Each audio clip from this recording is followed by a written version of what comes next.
Are we live? Y'all should be able to hear your boy. What's good, Yasharala? It's your boy Ghetto Genius back at it again with another one, with another stream.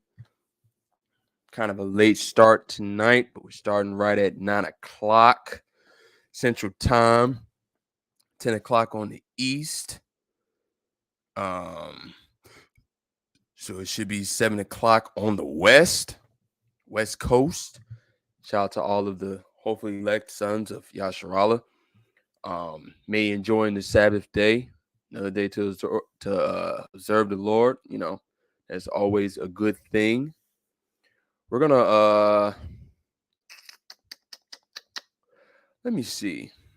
I'm trying to think, should we go into scripture first? We can always go to scripture first. Of course we can. Hold on, give me a second. Should be here. Where is it at? Okay, there we go. See, I don't like why I did that. Hold on. Okay, there we go. All right. Yeah, there we go. All right. Trying to think, what scripture should I go to?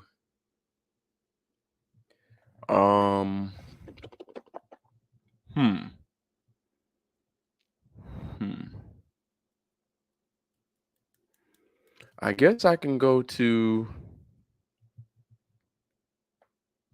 We're just gonna go to Hosea. We're just gonna go to Hosea. As a matter of fact, no, wait a minute. Scratch that. We'll go to Hosea after that, but let's go to the classic Deuteronomy 28. I guess we're gonna feature these precepts a lot. So let's go here first. Or is it Deuteronomy? No, it's Deuteronomy 4. Sorry. Not Deuteronomy 28. Let's go Deuteronomy 4. Should be like verse 20, I believe. Not verse 20, but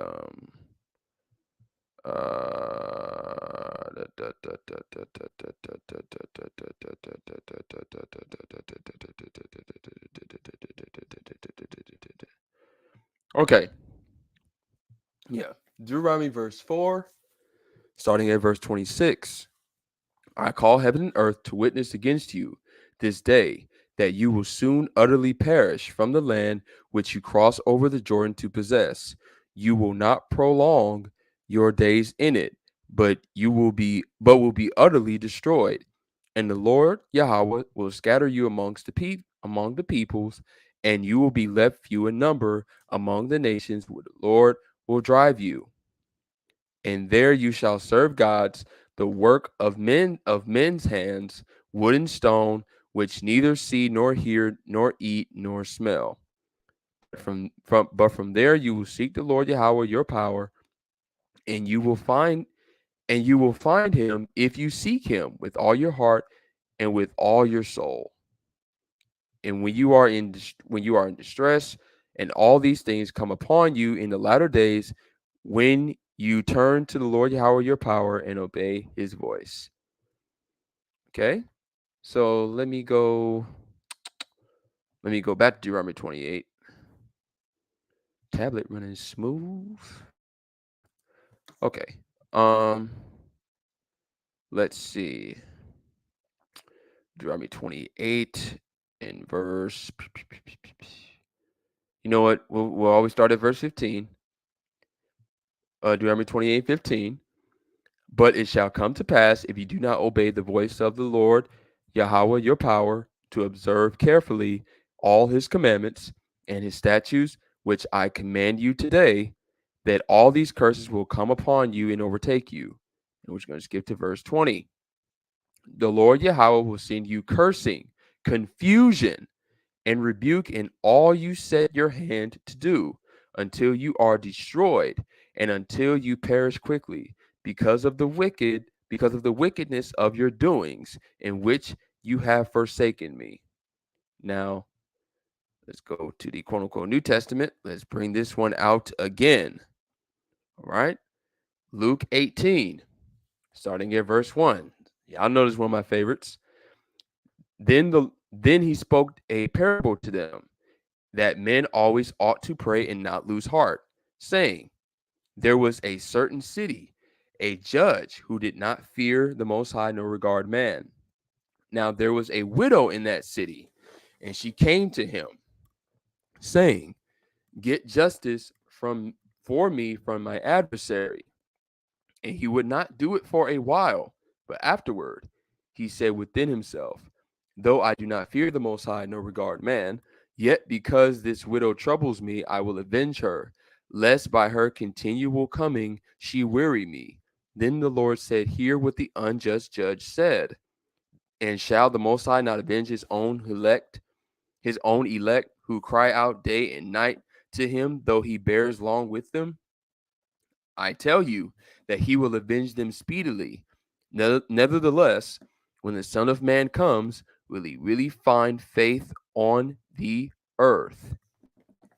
Now, I just wanted to read these precepts as a guide into what we're about to get into, because I know, some that are a little bit not really in the knowledge like that. If you're not in the knowledge like that, I don't know what the fuck you're doing. But, if that's you, okay, you're trying to figure out, why did I read these precepts? Well, because we're about to get to that. Hold on, give me a second. Let's go ahead and share that tab.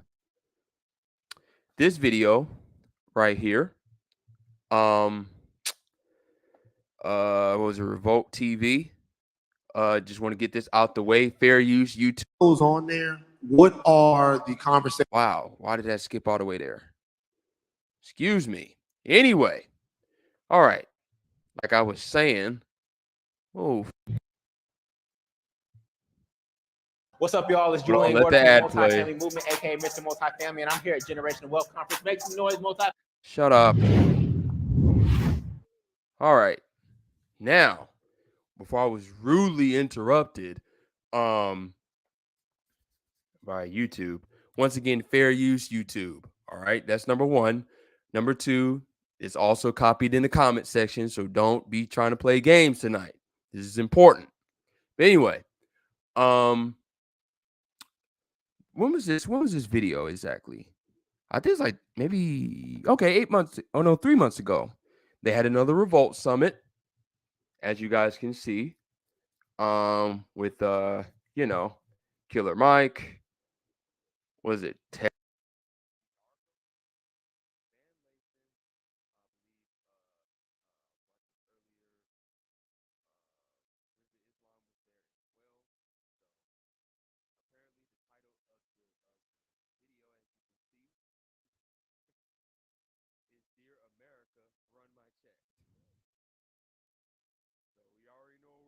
this one. Reparations. It's time. It's time to revisit this again. I know. Oh well. But before we go, just make sure we ain't got no comments yet. All right, we can go ahead and hop in. You know how we do. I'm gonna let the video run and you know chime in as much as I can. So let's get it. Very nice. Let's get right into it. Live important topics. Mike, we're going to start with you. You have strong feelings about how the debt of reparations should be paid. You feel like it should be land. Yeah. Why do you feel like that's the answer? I think it's a culmination of things, but I think that if you're not asking for land as a big part of that maybe you're off course. If Bill Gates, who makes all his money off microchips and computers, is now trying to be the largest landowner in the United States. You heard that? Microchips. Oh shit. You know, if you want a good sense of where to find some food, follow a hungry dog. You know, if Gates won't land, why aren't we 54% of all African Americans live in the South? We know that we were enslaved here. We know we built the economy of the South. We know we were the cornerstone of the South, said by Alexander Stephens, the vice president of the Confederacy, who Stevens County is named for, said the cornerstone of the Confederacy is slavery. So since the cornerstone of building this took us working for free, we deserve something. And what we deserve is land, and we deserve land grants like Dr. King asked for. We deserve to have government contracts that are 100 years in perpetuity for that land. So if corn needs to be grown, we should be granted the land. We should be given the contracts to grow the corn. Why does that work? Because it keeps a dollar cycling, not only in our community, but the greater community. I would like to walk out of this, because I know you don't solve. You hear that shit? That nigga said the greater community. Marxism alert. All the problems here. But I'd like to walk out knowing that if we don't deserve anything else, we deserve land, we deserve money, we deserve education. And the only other thing is, there has been, and I got to credit Yvette Cardinale for saying this, her and Antonio Moore, that without something in terms of perpetuity, without some monies, without some political policy, without some change, then it all equals nothing. So we need to push the line locally, like what's happening in California, because once one state breaks their balls, makes them break the bank, then it's easier to repeat. But if you in Mississippi, Florida, Alabama, Tennessee, the Carolinas, Louisiana, Texas, you deserve your fair share of land. Now, ironically enough, the first state allegedly that will give out reparations is one of the main states that had nothing to do with slavery in the South in the first place, California. Ain't that something? But land grants, please stop. You really think, you know what? I'm gonna wait. I'm gonna chill. I'm gonna chill. I was me and TKP was going off earlier on on the phone about this earlier. So I'm gonna try to be nice. I'm gonna try to be nice. But man, this ignorance, they're pushing it. They're pushing it already. What about everybody else? Y'all give it up for that, of course. Yeah. What about everyone else? Are there any other thoughts, checks, land grants, free education? What is everybody else? What's in your minds about how reparations should be meted out? Land is one aspect of it. In respect to my brother Mike, the thing is, we don't just want land because they'll do what they're doing in Mississippi. There's a bunch of people who live in a city, but then they'll taint the water. They will do certain things like they do on certain Indian reservations. They will pollute the creeks, things like that. So land is one option, but we need cash payments. And when we get the cash, we can buy whatever land we need. Ready? Wow. Mia, can you send me that? Sure. All of these ads. Hey, can you send me that? Sure. It's incredible. All right, go back. He did say something important there. Education. What is everybody else? What's in your minds about how reparations should be meted out? Land is one aspect of it. In respect to my brother Mike, the thing is, we don't just want land because they'll do what they're doing in Mississippi. There's a bunch of people who live in a city, but then they'll taint the water. That's true. They will do certain things like they do on certain Indian reservations. They will pollute the creeks, things like that. So land is one option. That's true. That's absolutely true. just because you live in the land don't mean they won't taint that motherfucker. So that was good observation by Mr. Tariq Nasheed and a terrible observation by Killer Mike. But oh well. Option, but we need cash payments. And when we get the cash, we can buy whatever land we need. I'll add as an Are you serious? Oh my God. These people are really asking the countries that is $31 trillion plus in debt to give them money so they can go buy some land. I guess. international human rights scholar, there's a legal definition for what reparations is. So under international law, reparations comes in 5 forms. So compensation or cash must be included because that's one of the forms of reparations under international law. But there's also restitution, and that accounts for stolen land, stolen labor, stolen property, real or intellectual. So that's relevant in the entertainment space in terms of the cultural contributions of African Americans, right? The other form of reparations under international law is rehabilitation. So that could look like free medical care from birth to death. Y'all hear that shit? Free medical care. Not only free medical care, but free medical care from birth to death. Who the fuck is getting free medical care in general, let alone from birth to death in this country, regardless of so-called race? You really think they're going to give free medical care to a bunch of people they clearly don't like from birth to death?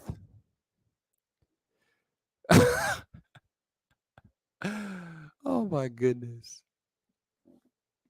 Free education, free legal and trauma services. What? Then there's satisfaction, which accounts for more symbolic forms of reparations, like a formal apology, the taking down of Confederate monuments, and the erecting of statues that honor our ancestors, for instance. And then the last or the 5th form of reparations under international law is guarantees of non-repetition. So that gets at more structural and institutional policy change. So my personal opinion is that you cannot call a reparations package reparations unless it includes all 5 of those forms. So it has to include cash, it has to include a check, it has to include restitution, it has to include rehabilitation, it has to include satisfaction, and it has to include guarantees of non-repetition. So, wow. And while you're at it, go ahead and wash these so-called black people's feet while you're at it. I mean, damn. You really expect them to just give that shit to you? All of that? Plus an I'm sorry letter? Come on, dog. Our people really be asking for the most shit from the adversary. It's a goddamn adversary, and you asking them for all this shit. Give me a fucking... Wow, amazing, yeah. So, Erica, you took on the subject of reparations in the documentary. It's called The Big Payback. Yes. Hello. Piggybacking off something that Camila said, the emotional part of this, the apology, America coming to face its demons, America like really litigating what happened in the past. How big of a part of reparations is that for you? Like the country coming to terms with what slavery was and what the legacy of slavery has been for hundreds of years. Say the middle part of that, please. I'm saying, how important is America coming to terms with the legacy of slavery as part of the reparations package that we might be talking about? How big of a part is that is for you? I believe that America is held back karmically by its debt. Not only the moral debt, but the actual debt. That's true. They're definitely held back by the actual debt. That's definitely true. But the moral debt, come on, man. America is not worried about that. Now, granted, in the future they will be, but no. That slavery, they're not worried about all that, honestly. How important is it? I don't believe that America could be America without having to deal and play restitution to the people that is done wrong. We talk about the Native Americans. We Whatever that means. talked about how important it was that they got restitution and reparations and some kind of acknowledgement for the killing and the murder and the land grab and the thievery. But when it comes to African Americans, we get amnesia, white amnesia. No, just get over it, move on. White amnesia? Okay. Nobody who's living did that then. And I said, but that debt is living in the car. Okay, but that's a fact. You guys are trying to get reparations for shit that you didn't even experience at all. Not even close. Like, come on, man. You need to be trying to get reparations for, I don't know, racism or some shit. I mean, damn. Why don't y'all try that out? Karmic value of America. So I actually believe that America is doomed if it does not pay it. I believe that it can't go on if it doesn't do restitution, because it's doomed anyway. That right there will be, as James Baldwin says, will wreck it. So I think it's more than anything, America needs to come to terms with it. Otherwise, America isn't America. Whatever that means, number one. Number two, America is doomed already. You can read Revelation 18 chapter. We might do that anyway, but you get the point. Yeah, give it up. Riza, I've heard you talk in the past a lot about, I guess, what America's conscience is as it relates to Black people. Do you echo her sentiments? Do you feel like not just the financial part of this should be considered, but also what the country owes Black people emotionally and spiritually? Well, I'll say this, when it comes to... And I'm just going to say this before you start talking. Notice that Rizza Islam is sitting there wearing all black for Saturn. Just saying. Everything I just stated is alleged. To the Asian community, no one says anything about that. No one has amnesia. When it comes to the Jewish community, no one has amnesia. When it comes to Chinese, when it comes to the LGBT, no one has amnesia. All different groups and organizations are able to have access to the wealth, to land, etc. But when it comes to Black people, well, we don't have enough money. They didn't say that to the Ukraine. They don't say that to any other country who they send money to the tunes of millions, hundreds of millions, and even billions on a regular. America's in debt to the tune of over $20 trillion. Absolutely. 30. We'll print some more because you print it for everybody else. And there are other ways to make sure we get that. So yeah. Brother, no. Like, they're not fit. That's the point. They like the Ukraine. They don't like you. So I echo our sister's sentiment, but not only the financial. Yes, there needs to be an open apology, like Bill Clinton apologized and said we will never experiment on people like we did with Tuskegee. America needs to resoundingly, both sides, Democrats, Republicans, the House and the Senate, need to come out and officially acknowledge every single thing that they have done up to the very point to what they are continuing to do right now, from the prison industrial complex to the experimentation with these poisonous shots. I'm going to say it, because now that has to be added to reparations as well. They experimented on over 200 million people in America, my brother. That has to be added to the reparations. You're damn right we're gonna talk about it. So I'll leave it at that point. All right.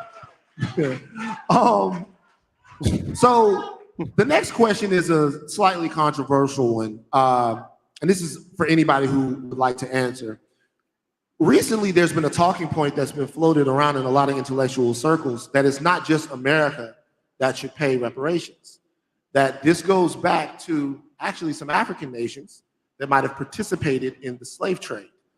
And I've heard people say on various platforms that you go back to the source of slavery or the source of the enslavement itself, and there are some people on the continent that might also bear responsibility for that. I was wondering what anybody on the panel might think about that idea. We're seeing a narrative now where the white supremacists are deflecting away from themselves, saying, well, we're not the only ones who owe you. The Africans, they enslave you too. The thing is, those African nations don't exist no more.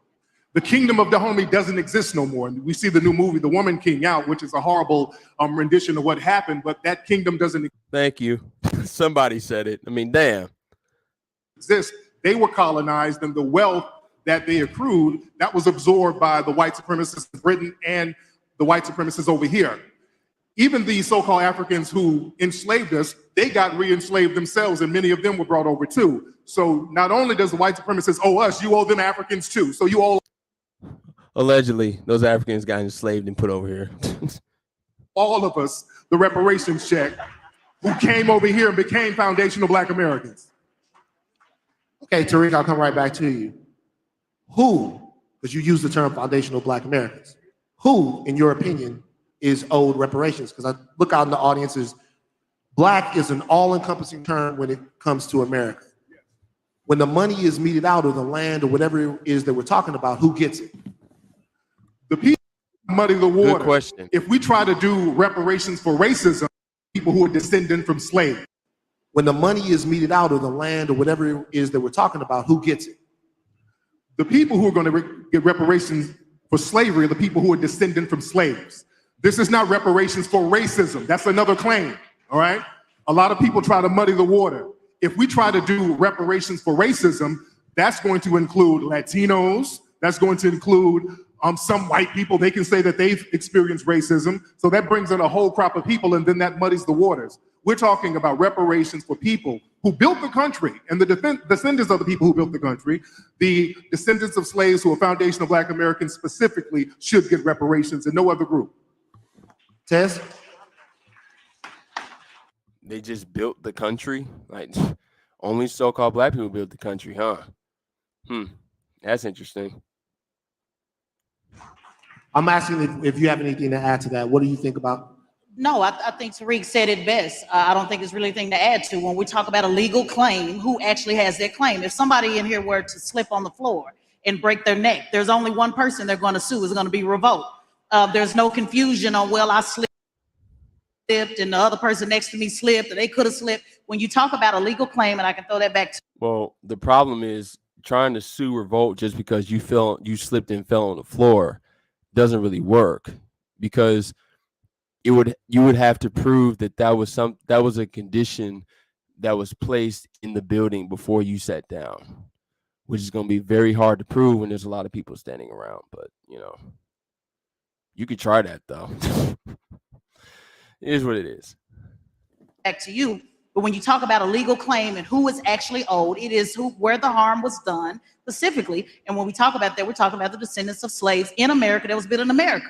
And like Tariq said just a moment ago, we can get the check from Africa too, or anybody else that had anything to do with slavery. But when we're talking about America and what is owed in America, it is directly the descendants of slaves in this country. And like my brother Rizza pointed out, it is not just slavery, because we want to make sure that people don't get caught up in that talking point where they just stop with slavery. We're talking about redlining, we're talking about sharecropping, we're talking about mass incarceration, we're talking about Jim Crow, all of the things that happened as a result of slavery that still exists today.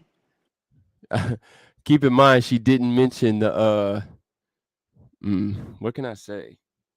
The what's the best way to put it? She keep in mind, she didn't mention the stamps. She didn't mention the stamps that Rizza Islam pointed out. She didn't mention that, but everything else for sure. And being a sharecropper does not mean that you were being a slave. That does not mean that. That was a paying job. All right. Of course, it didn't pay much because people didn't have money like that back then, but you wasn't a slave because you was a sharecropper. That's two different things. But anyway, where do Caribbean Americans fit into that? Because there was slavery all throughout the islands, and they have become obviously a huge part of the Black American diaspora. I'm wondering, I mean, they had slavery there. Where do they fit into this? What you guys are talking about? Well, they have something called CARICOM, where all the Caribbean nations got together and they are fighting the British colonialism and the French. So they have a reparations movement going on over there. We're not included in that, and that's fine. So we have our own reparations movement for foundational Black Americans, and we can't include other people because, again, that muddies the waters. But again, I'm all for them getting reparations from the islands that were colonized by the British and the French. Define the term foundational Black American for people who might not know what it is. Okay, foundational Black American, that is a Black American, or what we are known to be called as African American, a person who's Black, who's not an immigrant. You don't come from an immigrant background. Foundational Black Americans are the only group who are non-immigrants. You're the people who built the country from scratch. You didn't immigrate from anywhere. You were descendants of slaves who built the country. That's what all the foundational Black American is. It's not an organization. It's not a group. It is a lineage specific to this land. So a lineage. Black is now a lineage. Ain't that something? And once again, only so-called Black people built the country from scratch. I guess if that's how you want to put it. I watched an interview with our sister Camila last night, and she was asked a very interesting question, and I wonder what the panel thought about this. If we do lineage-based reparations, there could be a chance that somebody white might have had in their family a couple of people who were enslaved. They might be able to make a legal claim that says, hey, so-and-so so many years ago, this person was with this person. I am white, but I have ancestors who were enslaved, who were Black and enslaved here in America. Is there any case where you guys would be able to see that a white person would get reparations in that case? Good question. Based off of this stupid conversation, but good question still. you have a lot of the Rachel Dolezals out here who are trying to pull that. That's different. Okay, they'll try to Rachel Dolezal themselves in the game, but one of the requirements that we're recommending is that if you try to get reparations, you have to be a person that has been classified as Black for the last 10 years or so. Okay. All right? So we're not going to do the $5 FBAs like they did with $5 Indians, because a lot of Native Americans that you see now are not real Native Americans. In the early 1900s, they had something called the Dawes Rolls, where white people would pay $5 to get their name on the Indian rolls to get classified as an Indian. So the Indians, if you look at pictures of them before the 1900s, they were looking like us. They were our color. Now they look like Willie Nelson now. So that's not what a Native American looks like, all right? So we got to watch out for the $5 FBAs. All right, Tez and... Well, what you're saying is true in a lot of ways. They did do that.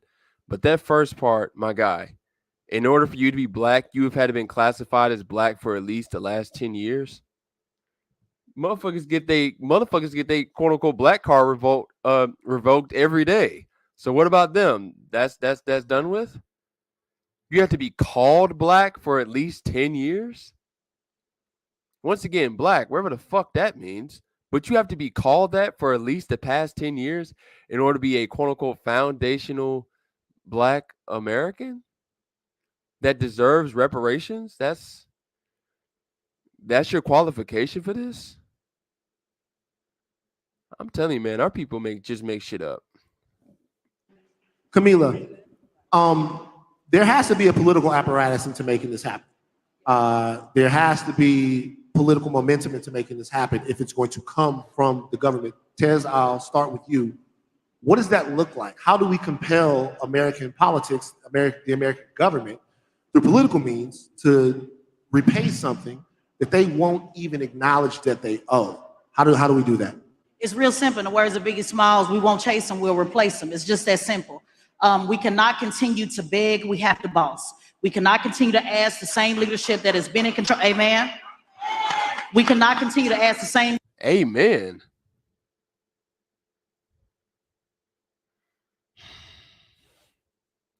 Leadership that has been specifically in charge of the Democrat Party over the last 60 years to continue to give us what we are owed. And yes, Republicans are equally as responsible. Just to be clear, I'm an independent, I am nonpartisan. I do not align with the Democrat or Republican Party, but 90% of Black people who actually vote for the Democrat Party. So with that being said, we have to get to a point where now we are putting people in the mix to change the game. We have to build our own bench. Just 2 weeks ago in Atlanta, Georgia, I did a training called Push the Line, Politics Until Something Happens. Over 300 Black people, I want to be crystal clear about this, 300 Black people showed up for training on time, an hour early on 7 a.m. on a Saturday morning, and we pushed through 12 hours of content to learn how to be candidates, how to be operatives, to control campaigns, because a lot of the campaigns that you see with Black faces, they're controlled by white folks. So it's important that we have candidates who actually align with our agenda, who are not afraid to call out those who need to get called out, including those from their own political party, including Black folks. Then we need operatives who actually run those campaigns, who are in charge of the communications, in charge of the field, in charge of all of the things that encompasses in a campaign. And then we need organizers that push issues such as reparations that work hand in hand with the candidates as well as the operatives. So I am over asking them to do right by us. Bottom line, they're not going to do it. The question is, who is ready to step up and be a candidate that is willing to disrupt and be okay with somebody saying you're going to split the vote or you're causing problems? We have to get in a place, a position of power, because the bottom line is you cannot pass policy if somebody doesn't vote for it. So rather than asking those to continue to align with us, let's put our own candidates in the mix. And if that means you have to run 2, 3, 4, 5 times, keep on running until we make something happen. Okay. Shout out to Stacey Abrams, that fat ass loser. Keeps running and don't win a goddamn thing. But anyway, so your solution to this, your solution to breaking away from these so-called Caucasian Luciferians is to show up at 7 a.m. and be trained for 7 hours by a bunch of so-called black Luciferians. Is that what I'm getting at? Is that what you're trying to tell me? At the end of the day, if you're invested in so-called American politics, I have to believe that you are a Luciferian, and then you are at the very least, a low-level adherent to the Kemetic Babylonian Mystery School system. Because there's nothing about America that is worth investing in, especially spiritually, especially on that level of trying to change policies and things of that nature. No. Pass. That is ridiculous. Anyway. Real quick, I want to come back with one question. I'm going to come to community. Oh House my flippers God, another are ad. wasting their time. You do not have to spend 5 months of your life and $30,000 just to flip a house. Get a nice big check for almost 50. Yeah, homie. Real quick. So I want a definitive, distinct answer from you. Do you think that black people should vote for any candidate who is either non-committal or against reparations? Tess. Hell no. Excuse me. It's Sunday. Pardon me. But no, hell no. Whatever that means. I mean, at the end of the day, it's not good enough to just be black. We have plenty of candidates, plenty of people who are in charge of leadership that's black. I'm black and vote for me because I'm black. We can look at Daniel Cameron, who was black in Kentucky, that sold out Breonna Taylor and all of the things that came with that case. So black. Allegedly, he sold out. He quote unquote sold out Breonna Taylor. Allegedly. Is not enough.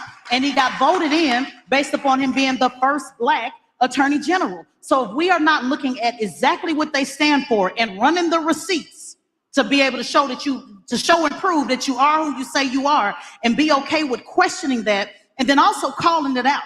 I am done with the behind the scenes calling folks out. Let's be quiet. One of the things that you hear a lot is, well, you know, I have to vote for a Democrat because they're easier to fight, but I don't see nobody fighting. Let me say it one more time.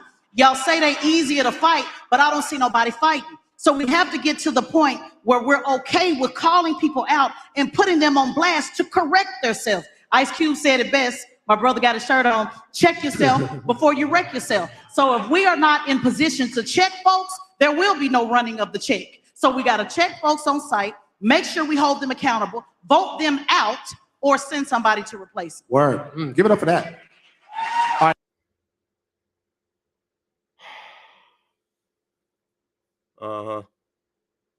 Killer Mike, I know you got to go. So can you just leave us with a last word from you before we? Yeah, I knew I wasn't going to have to talk much, and I'm happy I don't. I just like to say that there are a lot of buses going to Freedom Land, and it don't really matter which one you want. Freedom Land? Where the fuck is Freedom Land at? I mean, come on, man. Negro Land, Wakanda. Now it's Freedom Land and shit. Anybody know where that's at? Freedom Land. Help me out. Where the fuck is Freedom Land, dog? Freedom Land. Give me a fucking break. You on, or who you agree with or doesn't. There are people that are not on this panel that have issues with people on this panel. I wore this shirt because some girl said it should have had Ice Cube here instead of me. God bless her soul. So I brought Ice Cube. I'm a disciple of the Church of Ice Cube. A disciple of the Church of Ice Cube. Luciferian, confirmed. But I've invoked the name of some people who weren't here. I'd like to invoke the name of Cobra. I'd like to invoke the name of Dr. Claude Anderson and just say, once you leave here, get with 10 people at your church, at your mosque, in your houses of worship, or just that you organize with, and on a very local level, take your ass to the conferences that Tez is throwing on, watch what's going on in California, because if it happens in that state, listen to the other panelists that we have in reference to whether it's seeing a documentary or listening to these brothers on a daily basis. But get with 10 people and do something, push the line, because it's gonna happen, but it's only gonna happen if we agree to fight less publicly and cooperate and collaborate and strategize behind closed doors. George Jackson compelled us, before he was murdered escaping a prison, compelled us to get secret and quiet about the shit we do. And I love this because this galvanizes us, but them white folks don't need to know everything we talking about. The United States government does not need to know every move you're gonna make, and you. That's true, but that means y'all need to stop recording this right now. Should be making moves on a local level. You should be vetting prosecutors, vetting judges, vetting candidates. And the first question, we got people running for all type of offices in Georgia right now. What's your stance on reparations? Georgia's 35% black.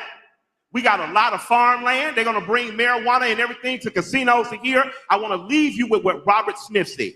And he was the guy that paid for all those Morehouse kids tuition a few years ago, and we loved him. And right after he did that, the IRS investigated. We should have been standing with him in a stronger way, but I'll give you this. He said American corporations should be giving 2% of their profits to the African-American community. And that's something I had never heard. I've read Frederick Douglass' stance on reparations. I know Dr. King was pro-reparations. I know the people on this panel are not, but I've never heard a capitalist. Mind you, I'm not talking about somebody asking for corporate welfare. I'm not talking about saying, can you 501c3? This man is in the business of making money. And he said that the private corporations make so much money that he had a 2% plan. I just want to invoke us to go down all the buses that are on the way to Freedom Land. Find a bus that you like and get your ass on it. That's it. Find a group of people that you can organize with and organize locally. And lastly, black folks, you deserve something for your marriage to that piss poor party you married to. You deserve economics. You deserve a political voice. You deserve leadership roles. And the black working class, it shouldn't just be us college niggas talking for you. You should be talking and running for office and winning. I love you. When y'all get y'all check, I'll come to y'all house for dinner because I'm broke. All right. That's Michael Render, everybody. Yeah, ain't that a bitch? You broke as hell and big as fuck.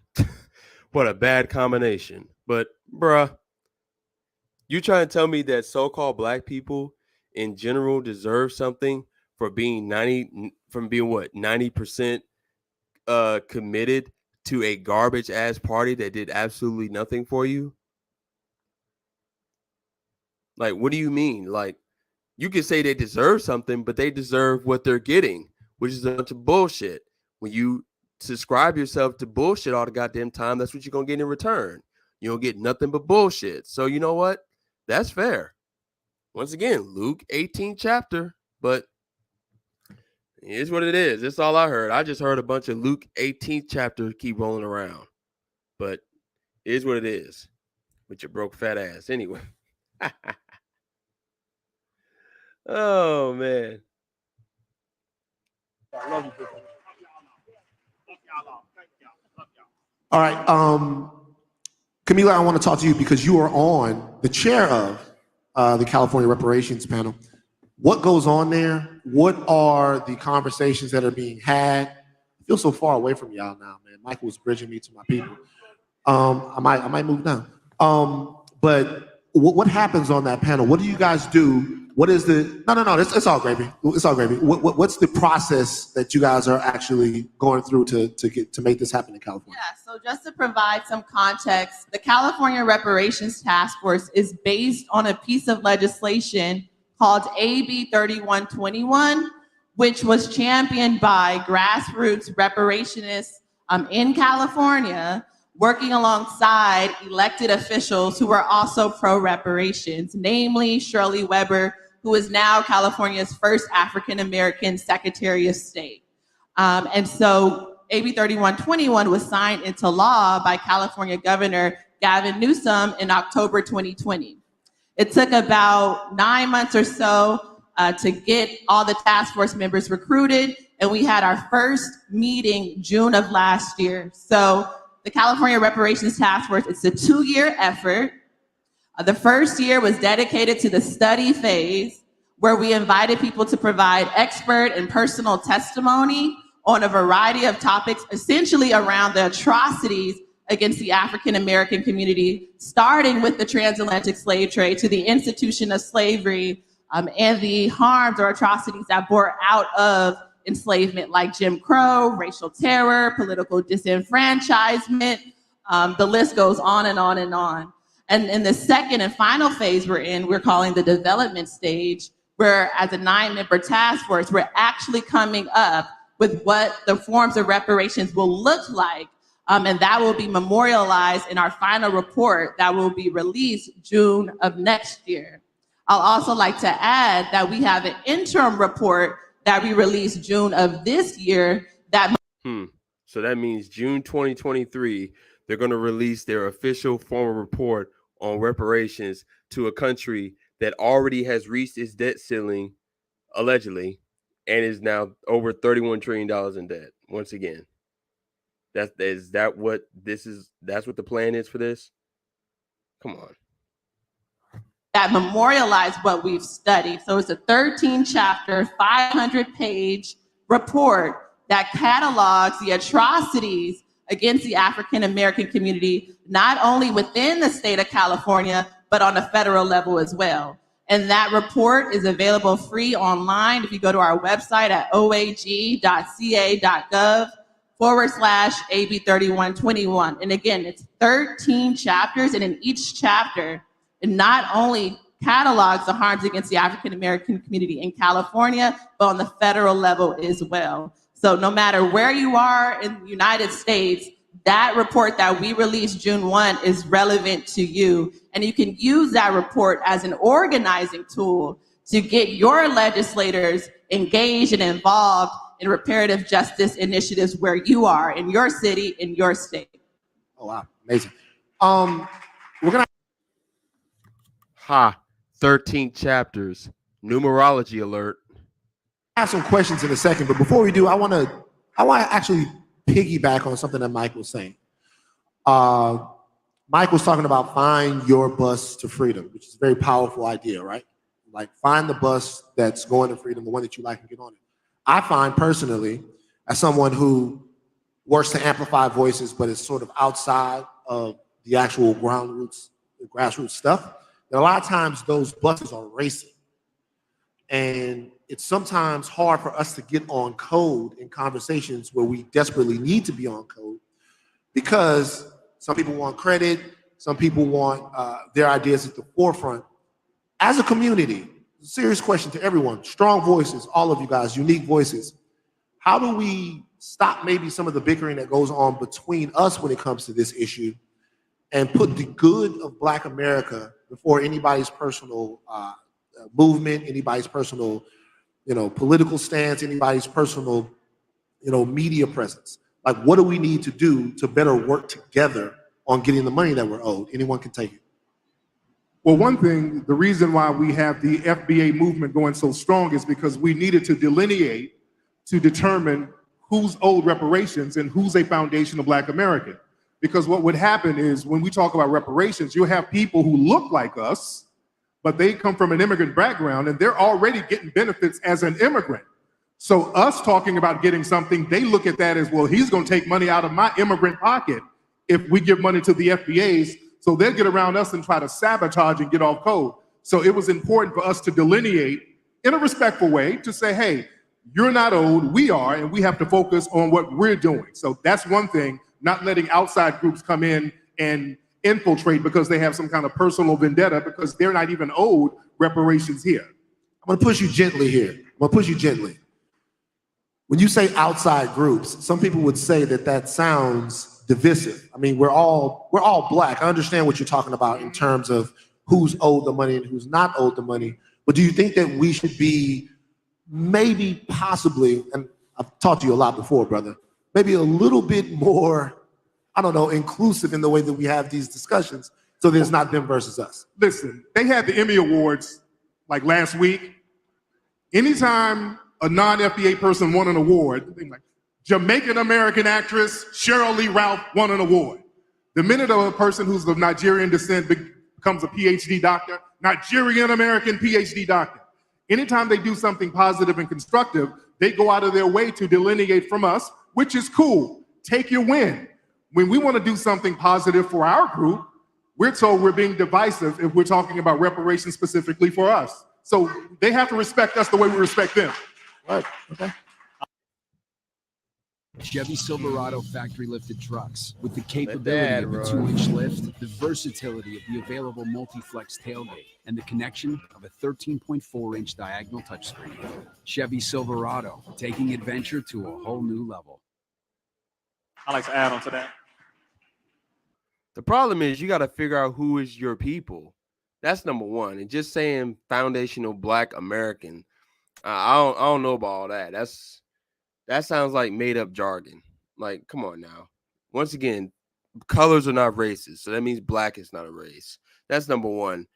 And then two, you have to do a lot more work than just talking about foundational Black Americans to figure this out. Because once again, not all so-called Black Americans are descendants of the slaves of the early to mid 1800s. Like, it's just what it is. Everyone does not include us in their party. Everyone does not include us in everything that they do. There has to be a point of division in order for us to separate and then unite among the like-minded of our people. So let's make this very clear. When we say we want to call people out, let's make this all the way clear. Everyone knows who is real and who is not. Because there are some of us who are banned from every damn where because of how absolutely legitimate we are. So when you want to call people out, first they must be pointed out. We cannot unite with slave makers, slave owners, traitors, turncoats, nor collaborators. It ain't gonna happen like that. Too many of us are Black people with white minds. And so when you put people in front who say they speak for us, but at this point it is 2022 going into 2023, and we are still in the same position, if not a little backward from where we were when it comes to our overall progress, I call conspiracy. Now, before anyone says conspiracy theory, conspiracy means when two or more groups, organizations, or individuals come together to do something that is evil and or wicked. It is an absolute conspiracy. You have too many Black billionaires and millionaires who do not fund projects for Black grassroots organizations to come up out of the condition that we are in. Too many people chasing the bag, but you don't get no damn respect because you sacrifice your people to be included into somebody else's group. So, let's stop the nonsense. Cut the cap. In the game. This generation ain't playing with this no more. I want us to all understand this. There is a separation here. The commercialized talking, everyone wants to be soft and talk soft. The enemy doesn't give a damn about nothing you call yourself. You can call yourself a Moor, Hebrew Israelite, you say Black, you say FBA, all of that. We are considered to them. That's right. Y'all hear that shit? The Israelite. Hebrew Israelite. You see how the term is coming up? You see how they setting this shit up, man? You know, we've been over this too many times in different live streams. The term Hebrew Israelite is starting to show up more and more and more. We don't make this shit up when we say what we say. They're coming. The devil is coming. Okay? He is coming full force for the great initiative. So once again, we got to keep ourselves peeled when these conversations keep coming up, and the Israelites got to be mentioned. The true Israelites, as we know.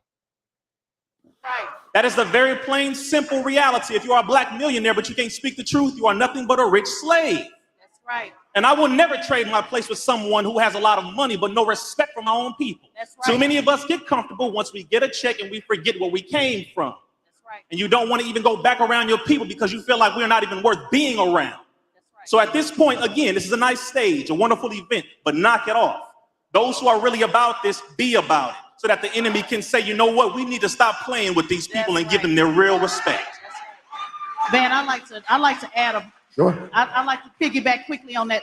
Nah, they're not gonna give you their respect until the Most High through His Son forces that respect. So you can keep looking for that respect until the Mashiach comes back, but you're just wasting your time. One of the training sessions that we taught at the Push the Line training was it's all about we, but it falls on me. And that was about being okay with separating yourself from the BS. No other community, a group that goes into our communities and owns beauty shops and nail salons and convenience stores, they never sit around and say, let's all get together and have one big convenience store. Why we can't be together? We spend so much time talking about being together instead of being okay with standing alone, solo dolo if need be. They own shop after shop after shop after shop. And then you look at it and the whole community has been monopolized by one particular group. We are the only ones that sit around and beg people to get on the same page because they too pussified, excuse my French. The first ever all-electric Chevy With all these Equinox ads, EV. man. Shit. Up to 300 miles of range on a And then they're full full charge. ads too.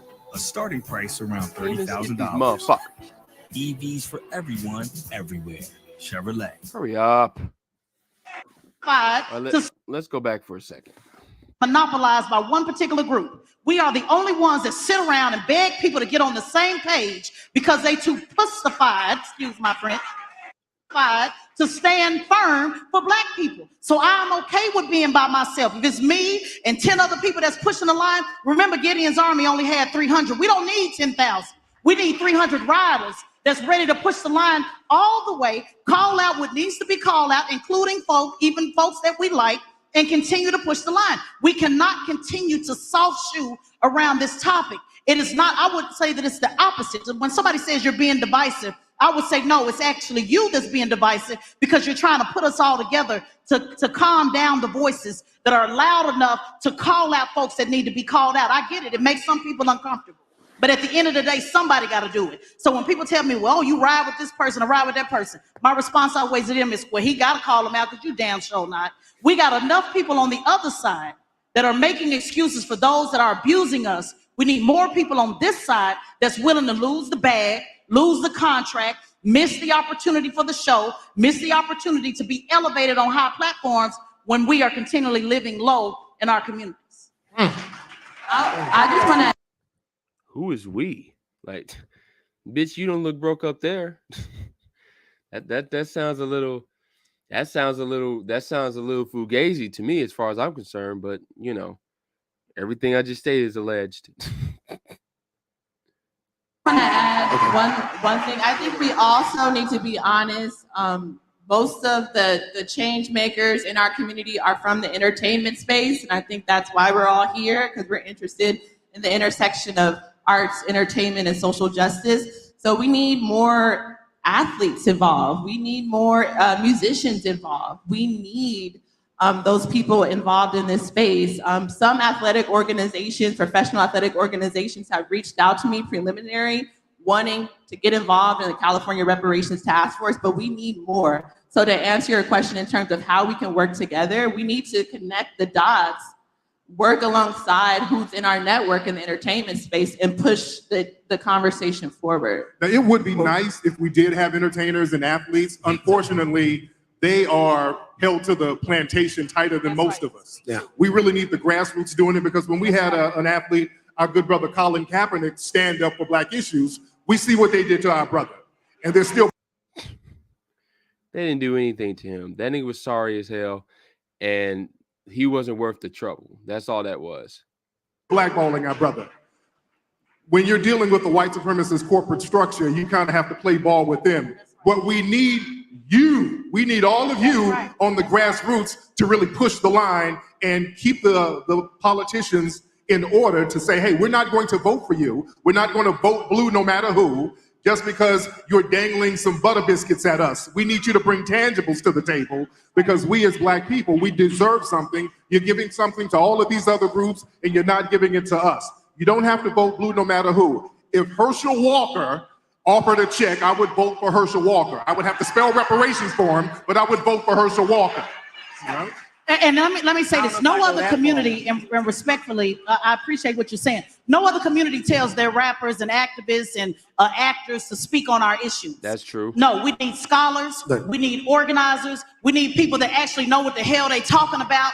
My brother Killer Mike gets it because he says he uses his big platform to mobilize. He has a big platform in the entertainment space. So yes, we need entertainers and actors as allies, but you need to pass the mic to those that actually know what the hell they talking about. Because a lot of these actors, entertainers, song and dancers, I need you to be songing and dancing, and then I need you to pass the mic on over to somebody that actually is on the ground organizing. So no, I reject the fact that we need more of them. We need more of you, and we need them to be okay with passing the mic to somebody that's grassroots, that's actually working in the community. Last night, I did a Twitter space for 11 hours and 25 minutes. Damn. 11 hours and 25 minutes. I wasn't here chasing behind Ray J. No disrespect to our brother Ray J. or Dennis Rodman or any of the celebrities that was here. I was with the grassroots for 11 hours and 25 minutes, sorting out these issues on how conservatives and liberals, where we align and where we differ. That's what's important to me. Shout out to the Push the Line family in the audience. That's what's important to me. Not sitting up here chasing behind no celebrity because they get it twisted and they sell it. I want to get Speak up for the actor. Speak up for the actor. I gotta speak up for the actor. I want to get Erica in here. Y'all, she catching some strays up here. I have got to speak up for the actors and the entertainers, and I take your point. You're absolutely right. The problem with that is that many of them are not educated. Right. They're not. They get the mic and they fumble it, the ball or whatever, and they should be passing it on. And most of the time, I think they do. I think often I was called to a meeting with the Hollywood Bureau of the NAACP, and they asked how could they support more performers and people who are in the business. And I said, well, it would be a surprise if you told them that you did. Often we brought in as props right next to somebody who's gotten murdered in the community, but no one's ever asked them, how are they doing? What type of financial sort of help or education do they need? So you have people like Prince and Michael Jackson and Whitney Houston and these people dying all the time. And we act like they're disposable, like, oh, we're sad. Are you kidding? These are some of the crowning achievements of world history. And they have voices that translate across the globe, whether we like it or not. We just need to educate them and put them in a position that if they ever are past the mic, they're able to say something that's deliberate or intentional and can move progress, and certainly give the mic over to someone who does know what they're talking about. Having said that, I spent a lot of time with Reverend Barber. Reverend Barber talks about this being the third Reconstruction. He says that we need fusion politics, because as much as we would like to do this alone, we just can't. 13% of America's population cannot do this alone if we're going to do it inside of a legislation sort of agenda and that type of a thing. We need abolitionists, white people who are willing, as you say, to give up that space and say, I'm willing to die on this hill with you. And we need people who understand in the black and brown that right now it's going to be a coalition and there's a social contract between each other that we have to start to really push forward. And we saw how bad it was when we tried to get people to wear masks. They wouldn't do it. Now, we can't get people to wear masks. How are we going to get them to do reparations? And so we really do have to think about this as a storytelling narrative. I'm in the business of storytelling. I testified on there to say until we start to change the narrative and tell a better story, we'll have culture. And part of what we're dealing with is that we need to rebrand Blackness. We need to rebrand it. We need to grab it back in whatever form. So I'm with you on all of the things that you say, but we need everybody in that fight. The reason why I said that, and that's why I led by saying we need to be honest. Wow. Of course, the liberal woman had to bring up the fact that we need everybody, including so-called white people, to be quote-unquote abolitionists for so-called black people's freedom. It's only fair, right? And redefine quote unquote blackness. I'm still trying to figure out what's the first definition of it. Honest, because Malcolm X said we're the only people in the Black community, we're the only people who look to our entertainers to lead us. That is a critique of the Black community. But at the same time, we need to be realistic that unfortunately Black folks in our community, we look to entertainers for our next move. And so that's why we need to use them as allies. Use them as allies to transform our culture so that we no longer look to them as our leaders and we look to people in the grassroots real quick. as the leaders. Hey, real quick. I know y'all can come do it on my podcast. I can't wait. But we got to pass the mic. Speaking of pass the mic, we're gonna pass the mic to Rochelle Ritchie, who's in the crowd. Rochelle, I see you. Hey, how you doing? Out there, she has some special guests. She's holding it down for us with some people out there that have some questions, right? Absolutely, man. Very spirited conversation. The panel's doing an amazing job. I'm Rochelle Ritchie, guest host for Revolt Black News Weekly. Airs Thursdays, 9 p.m. Make sure you tune in every single Thursday. We're talking about the same stuff they're talking here. Black Shameless plug. perspective, Black issues with Black people. But we have some people in the crowd that obviously have questions, right? So I'm going to start with Tatiana. Stand up, beautiful. All right. So Tatiana, tell us your first and last name and where you go to school. Hi, everyone. My name is Tatiana Itana Horban. I'm a recent graduate of the illustrious Spelman College. Okay, Spelman. Where y'all at? Okay. You have a question for the panel. Yes, I do. My question is for individuals my age that may not have been so immersed in their roots, why is it important for us to understand reparations and why is it something that can really help us? How can reparations help us? And is it something that will affect us positively or negatively? Thank you. All these damn I'm ads. getting paid $1,000 a month, if not more, just from this app on my phone. Whatever. Anybody? I'll say the first thing, number one, when it comes to the relationship that we've had with America, it is similar to a wife who has been getting beat by her husband and she refuses to leave. May have gone over some of your heads for a quick second, but let me just marinate on this. You have to be connected to your roots because you quite literally are the physical manifestation of the DNA that goes all the way down to your lineage. If you are not connected to your past, you will not be respected in your present and you will not know what to do in the future. Every other group of people knows what has happened so that they know it should never be repeated again.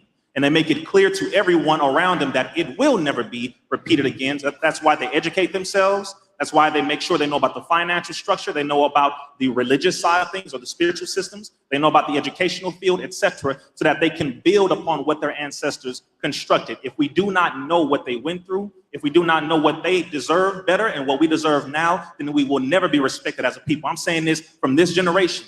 We have become too damn weak, and we don't know much about our history. And we're very happy about this at this point. But I want us all to understand this. As you continue to grow older and you want to gain more respect in this society and in the society across the planet, no one respects the people who do not embrace their own history. And we are laughed at across the planet because of that. So make sure you connect because of that reason, if no other reason at all. All right. Thank you, Brother RZA, for that. All right. So we have a second question. Come on, stand up, love. What's your name? Hi, everyone. My name is Devin Bell. I'm a junior business management major at Morehouse College. My question is... Hold on. Morehouse? My question is, how do I encourage other Gen Zers and what's the action plan for mobilizing each other and my peers to actually see reparations come to fruition in the recent... Young brother wants to know what he can do with him and his peer group to actually help out. Anybody? Get with 5 like-minded people from the college. Morehouse, 5 like-minded people from your college. Figure out what areas you are all involved in, what key areas you're studying in. Go to the highest people in those areas so that you can get the information from them, bring it back, and build from where you are. If you have social media, make sure you collaborate on your social media. Figure out what local organization is pushing for reparations. Go and help them, help to push the information out, help to get more people involved. The main thing we have to do is collectively connect with one another far more. Communicate with each other, connect with one another more, and make sure you're not afraid, brother, to do this. Right. because they will try to stop you. A lot of the colleges and universities make us very weak. I'm saying this on purpose. Morehouse is a very good one. Please make sure you stay strong, connect with the people, and build from there. I was just about to come in. Yeah, go ahead, sis. And just for again, what Brother Rizza says, like-minded people. You have got, when you say encourage, that translates a lot of time to begging. You have to be okay with moving forward. Moses, since it's Sunday, I'm gonna take you there. Moses never got to the promised land because he spent time talking to slaves that even though they were free, they still refused to be slaves. He kept. No, that is not why Moses wasn't allowed to cross the Jordan. Please stop. Continually bringing down the manna, kept continually showing them the water. They refused, and Moses never made it to the promised land because he spent time talking to dead folk for 40 years. No, that is not why he didn't make the promised land. Please be quiet. Generation, Joshua was moving on over to the promised land. See, one thing about it, I'm not Harriet Tubman. I'm not coming back to get none of y'all. I'm gonna hook the horn one time. You either gonna come one time or we moving on over. We have to get with the urgency of understanding. So you're Joshua now? Stop it. Understanding that everybody ain't gonna go. And your work that you do will still benefit them, but you can't get caught up in having conversations with people that are comfortable not being comfortable. You have to be okay with saying, I'm gonna get 5 people and we're gonna take it and we're gonna roll. And so back to, because I had to piggyback on that on entertainers, on what it means to educate. Our sister Erica does a reparations podcast year round. So you spend time educating. A lot of these entertainers, they ain't educating year round. A perfect example of what it should look like with celebrities, Killer Mike and 2 Chainz went and spoke to the council a couple of weeks ago.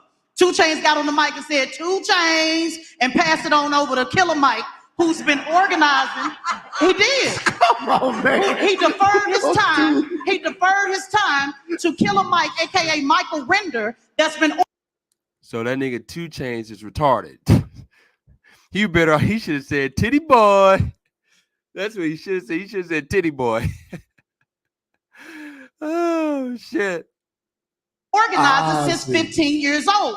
You can't educate nobody on this in 15 minutes. Yeah. This has to come down to the organizers that actually know what the hell they talking about.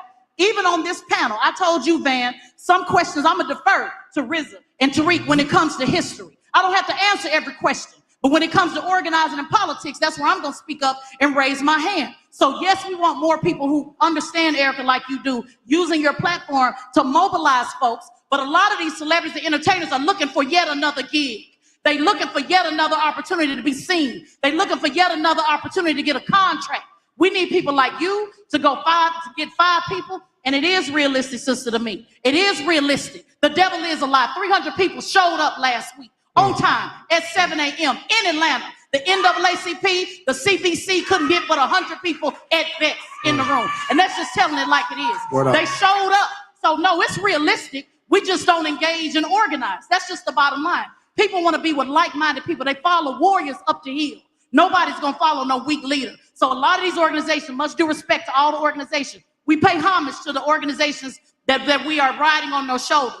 But like Brother Rizza says and Tariq all today, it is time to go ahead and be divisive and separate those who are really for us. So you get 5 brothers and then you text, push the line, all one word, to 66866. And I'll be back the second week in Atlanta, and we're doing a training part 2. Shameless plug once again. There's give it up for Taz. Give it up for Taz. I'll follow anyway. There's also one last thing I want to say to you, and to all of to the youth. It's don't look at this situation don't look at this issue as an issue that you can either be for or against. This isn't that. This is yours. This is a birthright. This is something that people died, were tortured. They built a country. You ever been somewhere? You ever loaned somebody some money? They haven't paid you your money back, and then you see them on vacation? That's the way you should feel every time America sends money abroad, every time America does anything, because that money is yours. So what I'm saying is this isn't an issue to where like you can be in or out. This is the legacy of your ancestors, the reason why you're here. All right.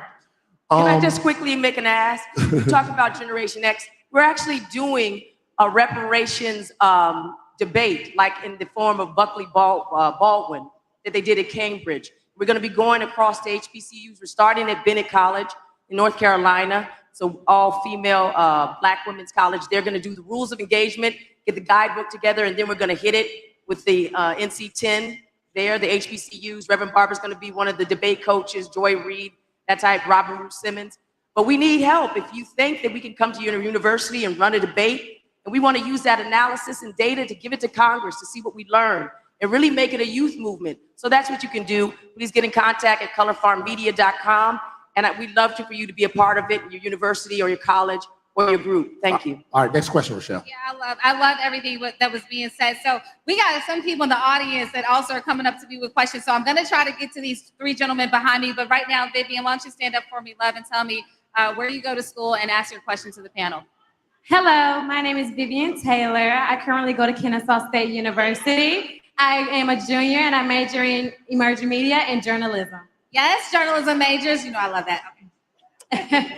My question for the panelists today is, has there been research done on the wealth gap actually being closed with these said reparations? If so, what do those statistics look like? Anybody got that one?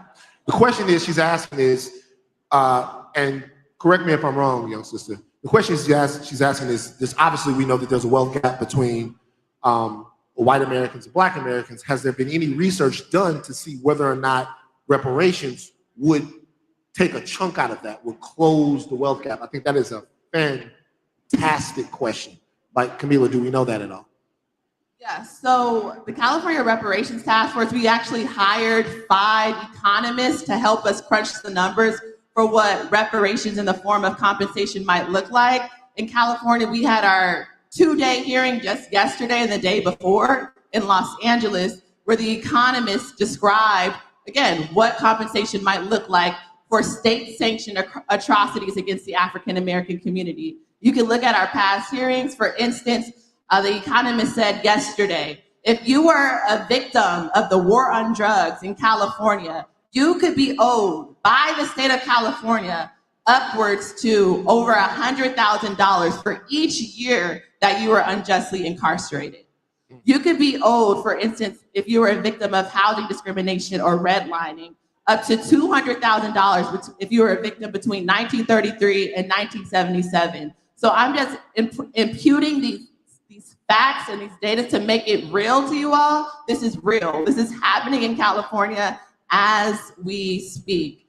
But I want to bring that up to state, right, that California does not have enough money in its yearly budget to close the racial wealth gap. Only the federal government can close the racial wealth gap. And that, well, not even in your wildest dreams, bitch.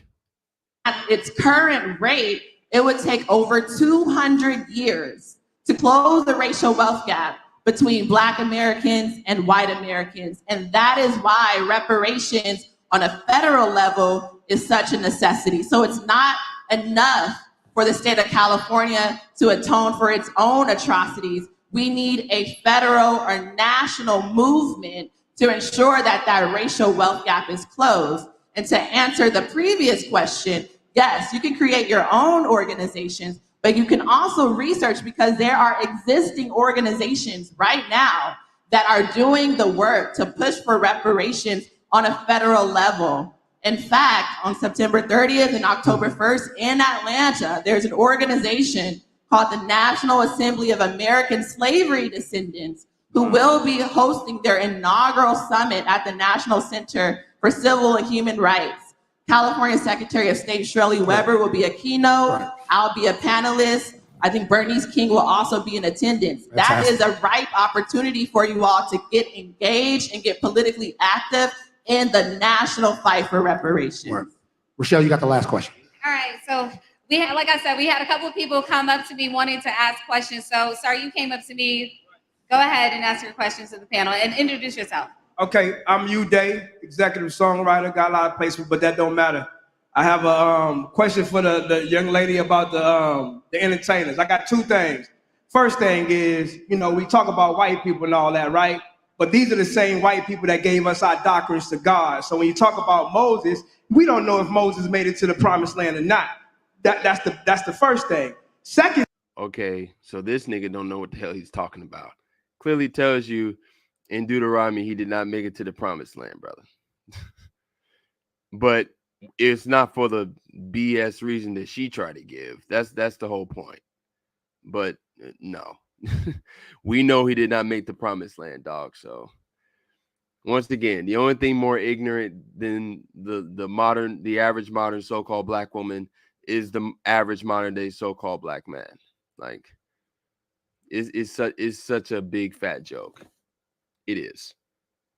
Second thing is how I'm not gonna say that you hate them, but the passion and the energy towards like the entertainers don't know nothing, but it's an entertainer who put this on today, which is Puff. Puff made this happen. He's an entertainer and he's giving platforms. So I feel instead of you, to me, your energy is like, oh, they don't know nothing. Divide. No, teach them.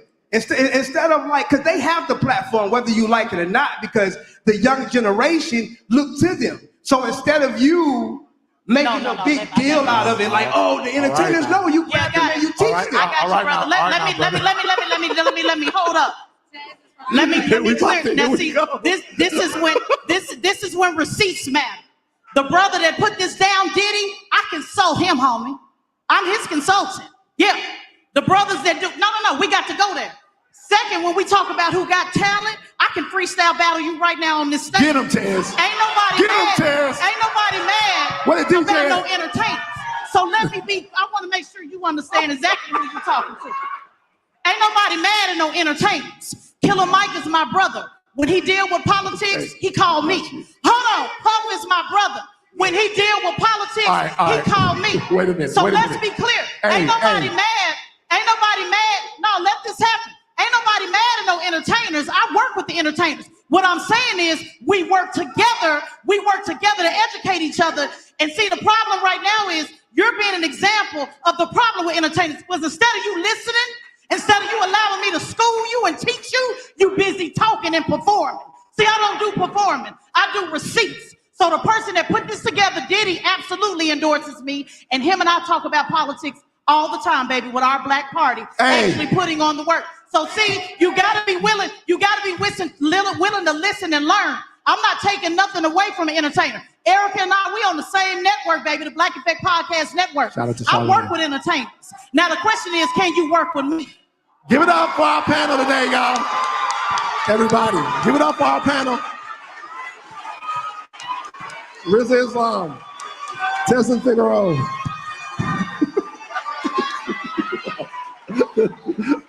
Tariq Nasheed. Excuse me. Alexander. Give it up for our panel. Pardon me. All right.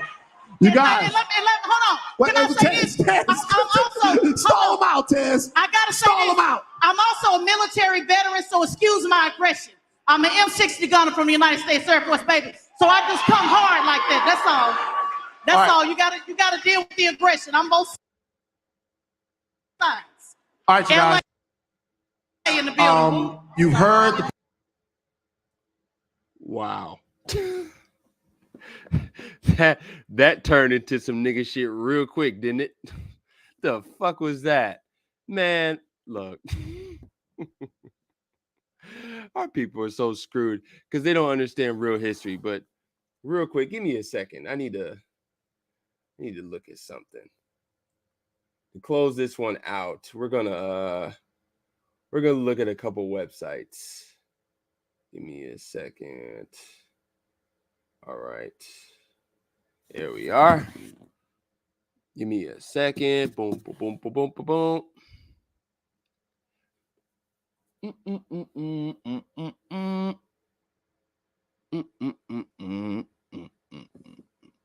All right. So let's look at something real quick. Because, of course, they talk about the transatlantic slave trade, blah, blah, blah, blah, blah. Right? Let's look at this. All right. This is something that I saw in my tabs on my iPhone. I looked at this and I didn't know exactly when I was going to use this, but I guess this is the perfect time. Right? So y'all should be able to see that on the screen. Give it a couple seconds. Let me try to make it as big as possible. That way y'all can see this thing. Some of the stuff is not really important to look at. So let's go. I want to make sure. All right, cool. All right, cool. All right. What is this? PBS.org. All right. That should be big. That should be big enough right there. So let's see what we find here. How many slaves landed in the US? By Henry Louis Gates Jr., originally posted on the route.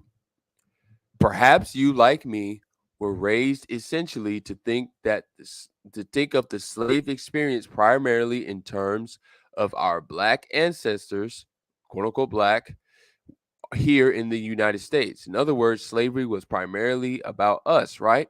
From Crispus Attucks and Phyllis Wheatley, Benjamin Banneker, and Richard Allen, excuse me, all the way to Harriet Tubman, Sojourner Truth, and Frederick Douglass. Think of it, think of this as an instance of what we might think of as African American exceptionalism. In other words, if it's in the quote unquote black experience, it's got to be about black Americans. Well, think again. The most comprehensive analysis of shipping records over the course of the slave trade is the Transatlantic Slave Trade Database, edited by David uh, Eltis, right? Okay, yeah, David Eltis and David Richardson. While the editors are careful to say that all of the figures are estimates, I believe that they are the best estimates that we have, the proverbial gold standard in the field of the study, which slave trade between 1525 and 1866, and the entire history of the slave trade to the New World, according to the Transatlantic Slave Trade Database, 12.5 million so-called Africans, were shipped to the New World. 10.7 million survived the dreaded Middle Passage, disembarking in North America, the Caribbean, and South America. And how many of these 10.7 million so-called Africans were shipped directly to North America? Only about 388,000. That's right, a tiny percentage. Y'all see that shit? 50 of the first amazing. Oh, no, wait, wait. You see that shit? That is a transatlantic slave trip. Transatlantic slave trade ship from 1790. Now look at this, man. Only out of 10.7 million so-called Africans that were directly shipped to North America, only about 388,000 actually made it to North America. Ain't that something? Now I wanted to, I could probably Google it. Let me see. Probably Google this one. I don't know why I did that. Oh, excuse me. Let's see. U.S.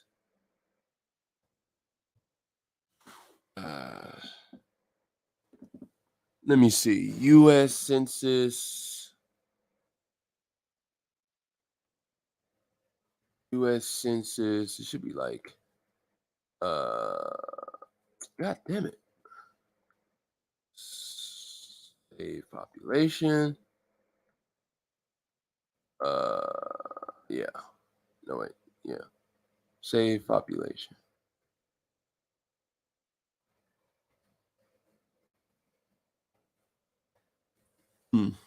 Let's see.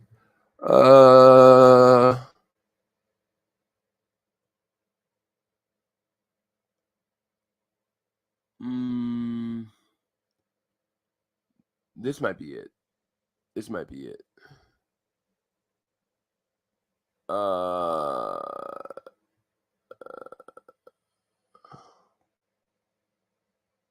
No, that's not really what I was looking for. It's a chart.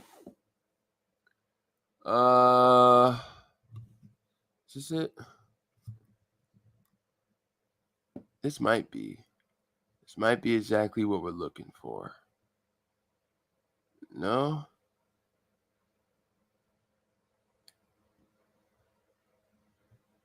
Is there anything here? Because he gave a clear visual. I wish I would have saved the tab.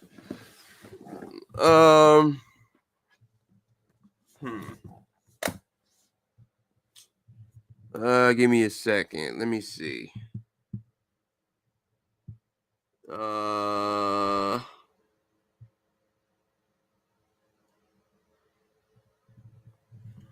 Let me see. This might be it.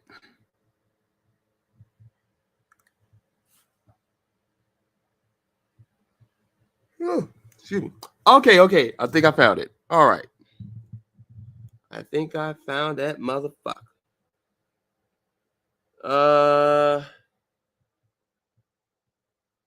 Gotta make sure I can. This is something that we can read correctly. Okay. 18. Does it show the percentile? Because that's what matters.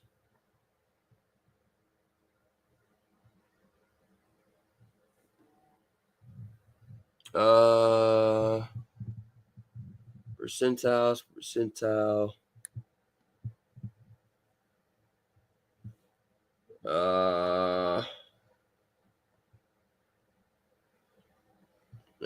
Give me. Okay. There we go.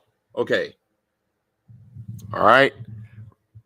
If you guys can see this, I'm gonna try to make this as big as I can. This is big right here. All right.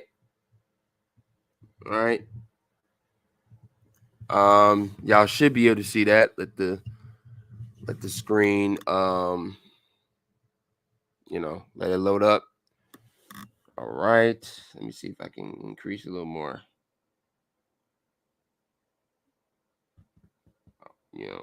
Okay. Okay, we'll just leave it at that, right? So this is something that I wanted to see. We'll probably just close it out right here, and then we'll probably use this to pick it up on tomorrow. But as you guys can see right here, look at this. This is the official slave what would you call it? U.S. Census of slaves in a lot of the countries of America at the time. Now, keep in mind, let's look at California. If you guys can see, it should be the third one down.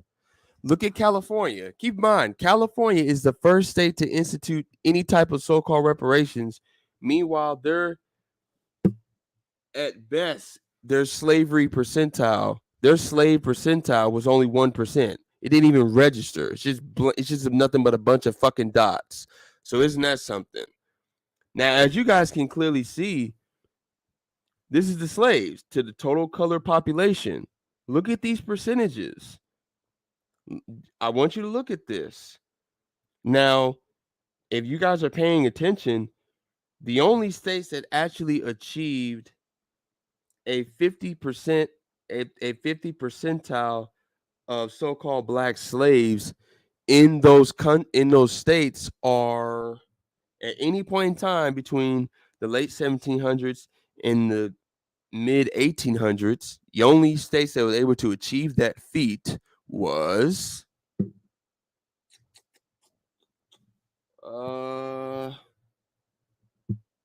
let's see. Louisiana achieved it in 1830 and in 18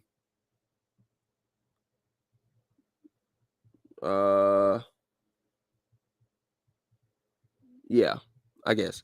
In 1830 they achieved it. Louisiana achieved it, and I think it was somebody else. Actually, no, there wasn't. Only one state actually achieved a 50 percentile slave population, which means no other state had a majority of the so-called black people in it being slaves. And yet they come with this goofy ass narrative that so-called black people, because they were, non so-called immigrants, they are descendants of slaves in America. Look at this information right here. Just look at it. I'm not making this up. We're literally looking at the US Census right now. And they didn't what's the word for it?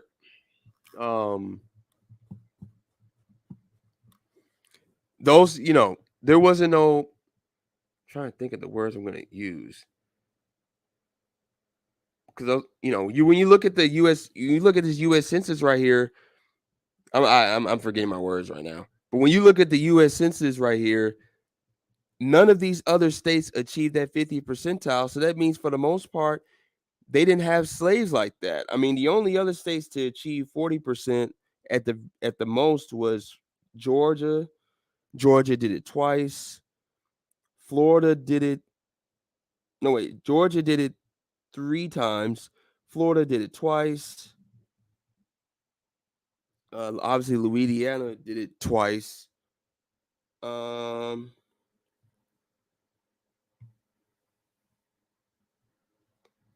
Alabama did it once in 1850. So where are these people getting this notion from that, so-called black people, so-called, what do you call them? FBAs, so-called foundational black Americans, they're automatically owed quote unquote slavery. Quote unquote reparations because they are descendants of somebody that steals. I don't understand. Like, how does this work? How does this work in their own head? I don't know. Y'all see this graph? Yeah, somebody make sense of this shit to me. But oh well. All right, so we can go ahead and end it on that. We can go ahead and end this one early. You know what I'm saying? We don't even really have to close it out because what we'll do is tomorrow we'll go into more so the camp perspective of this type of conversation when they're on the streets, and we're basically going to touch over some of the same stuff. I will probably revisit the that'll probably be a good way to go over kind of like the story of my lineage per se, based off of what I've known, and that will also tie into basically my official logo, as you can see, being revisited. But hey, man, at the end of the day, the number one thing that we have to do, y'all know what it is. Number one thing we have to do to avoid a lot of this dumb shit that you see all the time, people try to pull. Come on, dog. Where is it? Y'all know what we got to do. If you want to understand real history and what things are actually truly alluding to, you have to, number one, you have to return to the code so you can properly Kahala Yahweh Ba'ashem Yahweh Shai, because it's all about that Nagad HaKwatazah Mayan HaRashayah. Meaning what? Declaring the end from the beginning. The only way you're going to truly understand the present and the future is if you're getting in full, to the best of your ability, that full context of the past, because it's all one big story and it all connects when you're paying attention, man. So that's what we got to do. And at the end of the day, we got to always give all praise to the Most High. May He continue to give us this daily bread, mental, physical, and most importantly, spiritual. And through all our transgressions, may the Most High continue to be merciful on us by giving us this wisdom and knowledge that the stability of our times as we continue to move forward in this society and hopefully continue to move forward into the kingdom. I got love for all y'all brothers, but let's be for real. I'm tired of fucking talking, and I'm pretty sure y'all tired of fucking listening. So with that being said, I appreciate all the brothers coming through. Yahweh the 20, appreciate the love. The honorary elder J2K was in this bitch. You know what I mean? The boy Yonde, Chef Yonde was in this bitch, man. Son John, 144, he was in the building. Messiah was in the building. The honorary elder had to come in with the flame to close it out. You know what I'm saying? We NWBs, you know how we do it. So yeah, man, I appreciate all the love. I will see y'all tomorrow, hopefully around 2:30, 3 o'clock. Central Time, so it should be around 3:30, 4 o'clock Eastern Time. So I got love for y'all, brothers, and I will see y'all tomorrow. Peace.